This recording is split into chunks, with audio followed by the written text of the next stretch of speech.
Buti hindi mao yung bata. Tulog, ano lang daw. Naiyak lang pag gusto.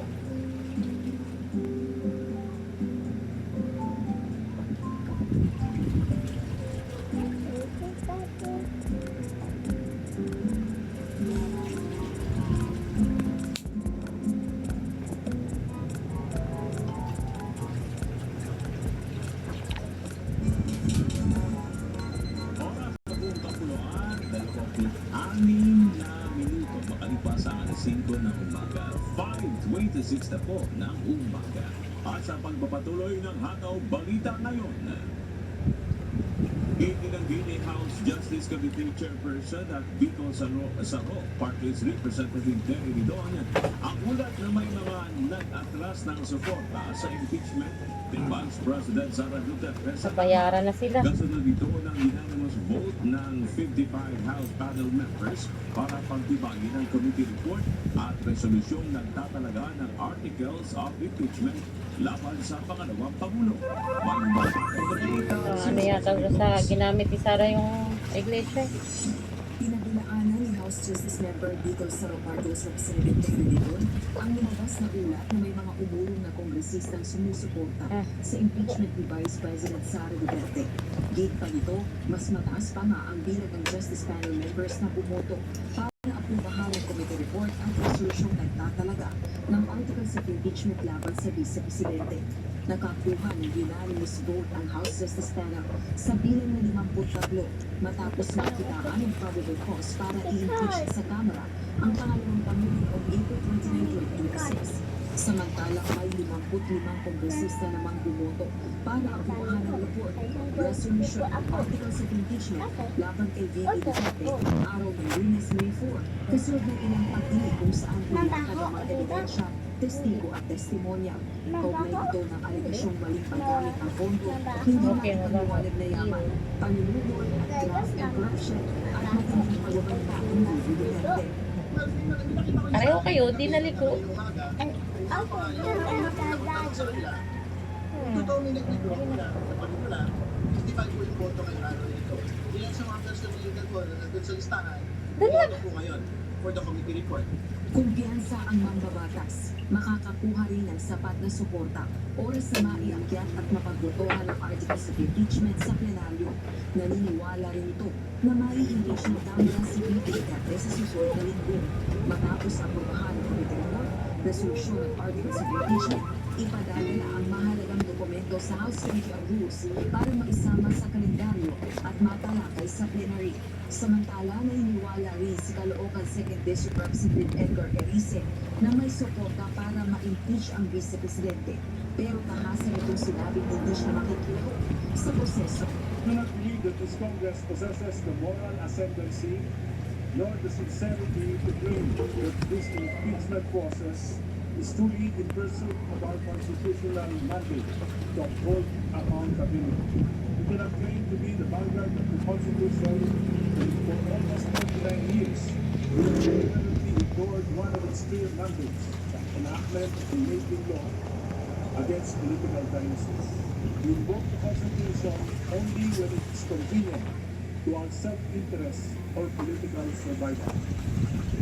Second, the process beginning as early as the 19th Congress is already penitent. Di pa nito, bunga ang impeachment ng away politika. To many, this raises serious doubt. Is this about accountability or is this about political leverage? Let us not pretend. What we are witnessing is not a physical process, but a bitter conflict between former allies, a struggle for supremacy between political dynasties. Ipinahayag naman itong hindi na napag-usapan ang issue sa mga kapwa miyembro ng Liberal Party o LP sa Kamara. Kasama ni Congressman Erice sa LP, si Mama Liberal Party's Representative Leila de Lima, na kabilang sa mga pangunahing nagsusunod ng impeachment ni Vicky Duterte. Rosa Lecos, humahataw sa balita ngayon.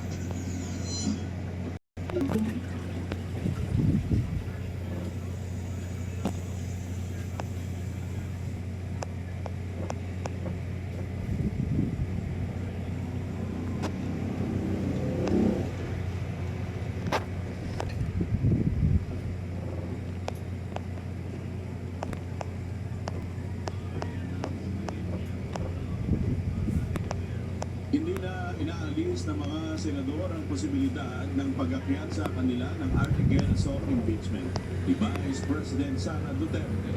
Ito'y matapos umasa na ito sa ginawang butuhan ng House Committee on Justice Members. May paalaw na balita si Jill Narcino. Hindi na ikagugulat ni Senator Amy Marcos kung ipapasa na sa kanila ng House of Representatives ang articles of impeachment laban kay Vice President Sara Duterte. Ito ay matapos din pagtibayin ng House Justice Committee members. Ang report, resolution at articles of impeachment laban sa pangalawang Pangulo kahapon May 4. Dagdag ng Senadora, may pananakot din umanong nagaganap sa Senado para bumoto laban sa Vice Presidente. Di ba sinabi ko, kasi ang ginagawa ko na ng FLR for later release. Ibig sabihin, detain nila yung kanilang mga project. Ngayon, nasabi na sa hirap at hirap pa rin na talagang walang mga project, walang ginagawa. Ngayon, yung sinilitan lang daw, hindi kakasundan ba tayo? Ano ba ito naman ako? Pag-iniwan. Pag-iniwan ko magkasabalan. Okay, dito din ganyan. Kapit dito sa Ang pahayag na ito ng Senadora ay may kaugnayan sa nauna ng sinabi ng kapatid ni VP Sara na si Davao City 1st District Representative Paula Colong Duterte na maging sa Senado umano ay mayroon ng nag-uusap-usap hindi sa pagboto sa impeachment. Kamakailan ipinost ni Congressman Colong sa social media na sa halip na maging abala ang mga mambabatas sa pag-aayos ng problema ng bayan ay pag-aayos umano ng boto ang pinagkakaabalahan ng mga ito.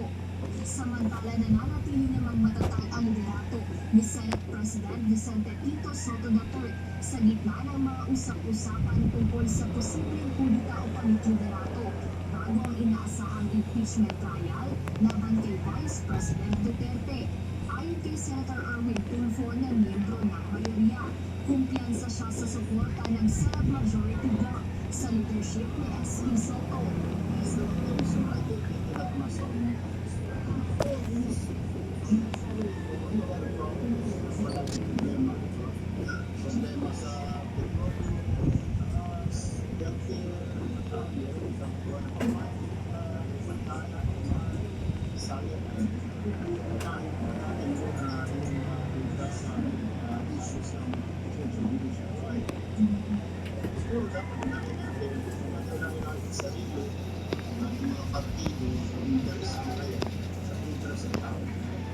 Ngunit para kay Senator Robin Padilla na mula sa minority, inamin niya na bagaman nais niyang makakita ng isang pro-Duterte na Senate President, wala siyang balak na kinahok sa anumang kilos upang alisin sa pwesto si Senator Soto.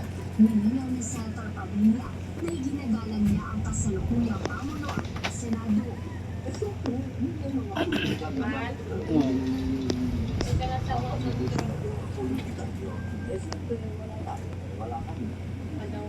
So, wala. Ang katotohanan ng SPA, si SPA Soto, walang kasama ng walang kasama ni Kuko.